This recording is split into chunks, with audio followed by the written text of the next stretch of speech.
Hola, ¿qué tal? Muy buenas tardes tengan todos y cada uno de ustedes. El principio de igualdad jurídica se puede ver desde dos vertientes, desde la vertiente formal de derecho y desde la vertiente sustantiva o de hecho. Desde la vertiente formal, que es la que me voy a ocupar en este momento, hablamos desde dos ópticas, ante la ley y en la ley. Dicho de otra manera, el principio de igualdad jurídica desde el punto de vista formal se puede clasificar en dos ópticas. Ante la ley, en la cual se trata de los derechos fundamentales procesales, es decir, por ejemplo, el de igualdad procesal, el de las reglas de actuación del juez. Pero a su vez también lo tenemos en la ley, en la cual le corresponde únicamente al legislador asegurarse de que todas las personas, sin distinción, tengan igualdad en condiciones para ejercer sus derechos. Pues bien, amigos, amigas, la igualdad ante la ley, como un derecho procesal, que le llamamos igualdad procesal, se desarrolla durante la substanciación, durante el desarrollo de un proceso, en sus diversas fases, en sus diversas etapas. Allí tendríamos entonces, uno, que en la ley debemos tener las partes, las personas, iguales derechos, tanto el actor como el demandado. El legislador debe señalar en las leyes los mismos derechos, las mismas oportunidades, las mismas perspectivas, las mismas obligaciones, tanto para el actor como para el demandado. Y a su vez, el legislador también le da facultades al juez de que éste sea el guía, el dirigente, el que coordina, el que vigila el cumplimiento de esas disposiciones. Si nos damos cuenta, esta igualdad es de trato. Por un lado, de trato respecto a que la norma jurídica señala las condiciones, las reglas del juego. Por otro, de trato de que el juzgador, quien va a resolver, que vigila que se cumplan todas esas formalidades, bueno, pues no haga, mejor dicho, una distinción de trato hacia las partes, hacia el actor, hacia el demandado.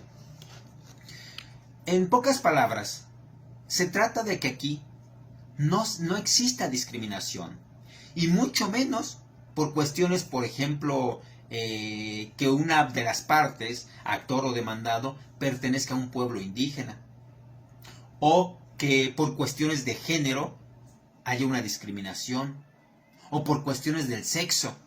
Cuando hablo del sexo, me refiero por aquellas características biológicas y fisiológicas que definen al hombre, a la mujer. En el caso del género, bueno, pues recordemos que es una categoría social y cultural que se asigna respecto a los roles, a los valores que realizan las personas. Tampoco debe existir una discriminación en cuanto a nuestra clase social. Es decir, tenga una parte actor, una parte demandada, más recursos económicos que otra.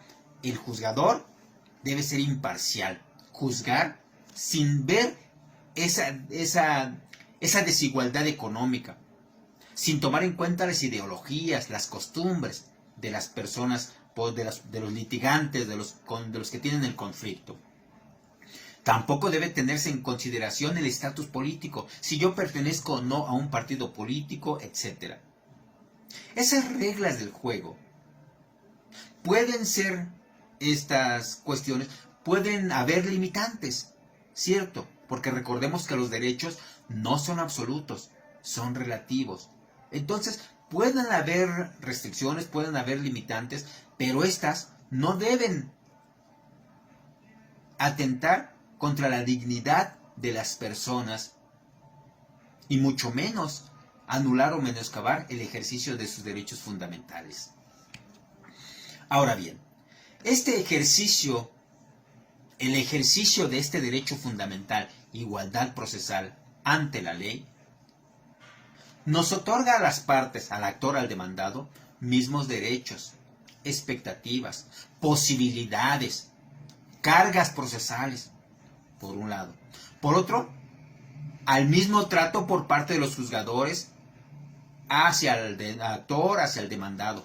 Mismas oportunidades para acusar, para defenderme de la acusación. El ejercicio de este derecho tiene un sustento importante. El 17, segundo párrafo de nuestra Constitución, respecto a la imparcialidad en la impartición de justicia. Entre los derechos a los que tenemos, a los que la ley nos otorga y que el juzgador debe vigilar, están, por ejemplo, el de ofrecer las pruebas, el de que el juzgador las admita, siempre y cuando, claro, se reúnan con ciertos requisitos. Las admita, que se señalen fechas y se lleve un procedimiento para que éstas se desahoguen, que el juzgador, en el momento en que va a dictar sentencia, las analice, las valore. Asimismo, también tenemos el derecho a promover peticiones. Por ejemplo, a que solicito se me expidan copias certificadas del expediente. Bueno, pues el juzgador debe emitir una resolución en la cual debe estar motivada, fundada, es decir, exponer los razonamientos, los argumentos jurídicos respecto a por qué, en el caso que no me dé la razón, porque si me da la razón y me dice se autoriza, no tengo ningún problema, pero si me dice que no, debe exponer por qué motivos me está negando la expedición de copias y además cuáles son los artículos en los cuales fundamenta ese razonamiento. Igualmente, tenemos el derecho de alegar, es decir, refutar, argumentar algo en contra de lo que está exponiendo nuestro contrario.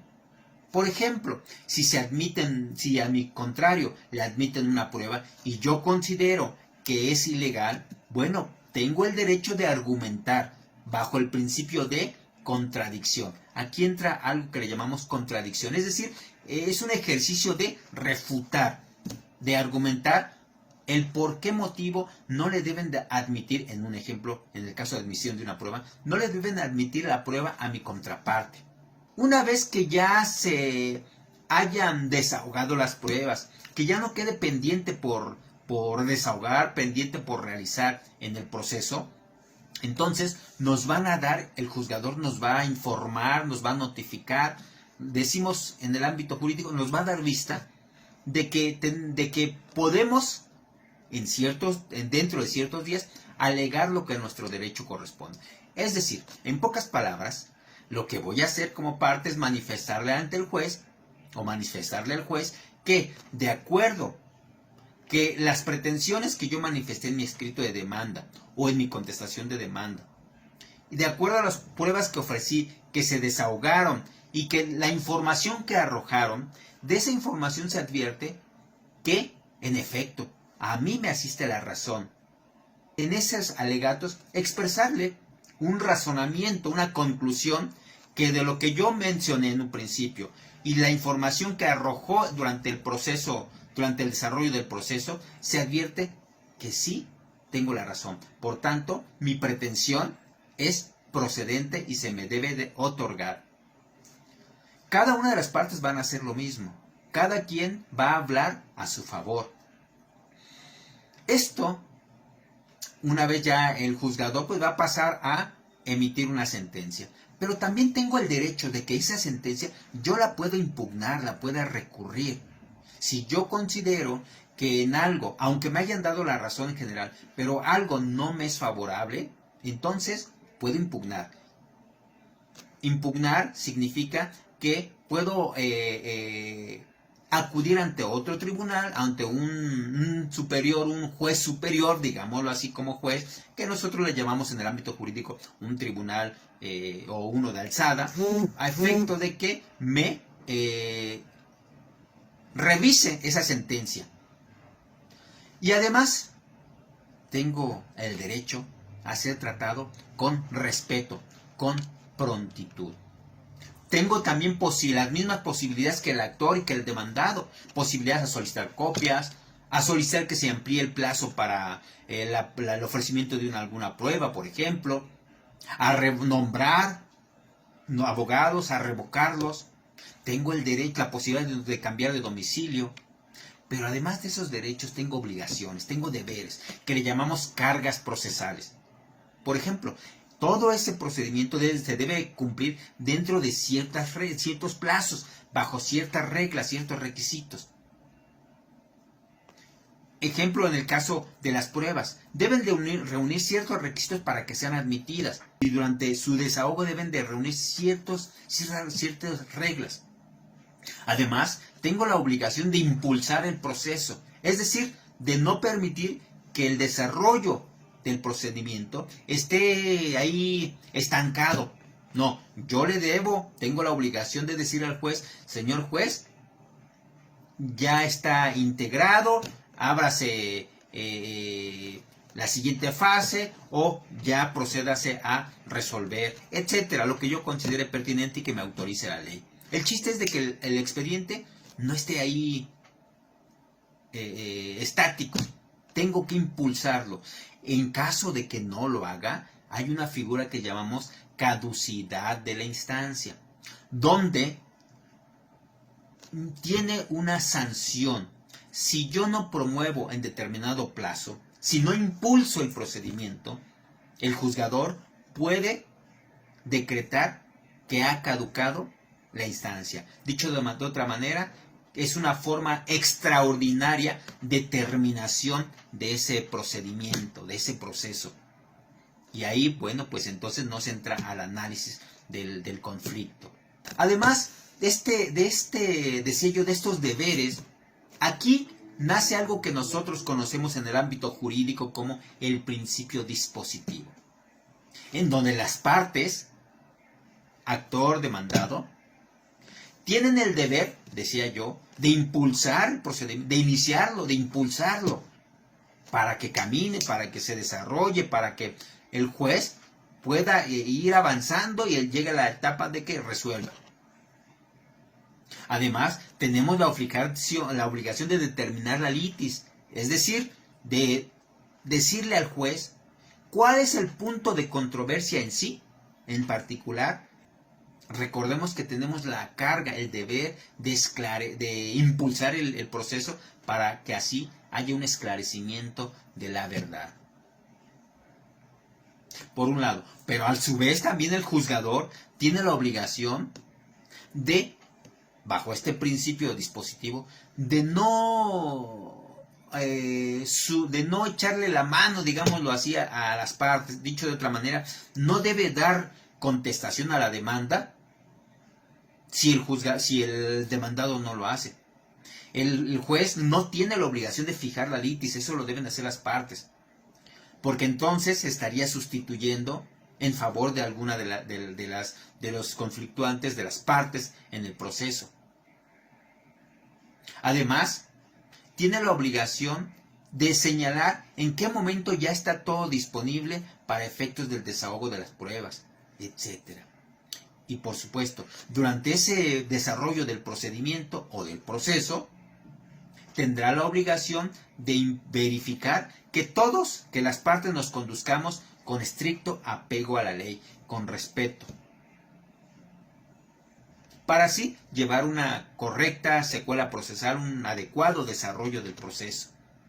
Y una vez que sea así, entonces, ahora sí, el juzgador podrá emitir una resolución. Este principio en su vertiente formal, en la fase de igualdad ante la ley, es decir, la igualdad procesal ante la ley y en la ley. Ante la ley, les decía yo, tenemos derechos. En la ley nos deben especificar derechos que tenemos las partes durante el proceso. El mismo trato por parte del juzgador. Debemos tener las mismas oportunidades para acusar y ser acusados. Además, tenemos las mismas posibilidades para efecto de solicitar, por ejemplo, la ampliación de un plazo. Las mismas cargas procesales. Y aquí no olvidemos que el impulso del proceso lo hacen las partes. Decía Carneluti que las personas deben tener necesidad de un juez para que ante él puedan se puedan ventilar, se puedan resolver las controversias. Y a su vez, el juez sin las partes es nada, porque son las partes las que deben iniciar e impulsar el procedimiento, el proceso. Amigas, amigos, les dejo esta pequeña información a efectos de que ustedes abunden. Su amigo y servidor, Enrique Montaño de Jesús, me despido enviándoles abrazos fraternos y por supuesto, cuídense mucho. Hasta la próxima y a la carga. Nos vemos en la cima. Muy buenas tardes.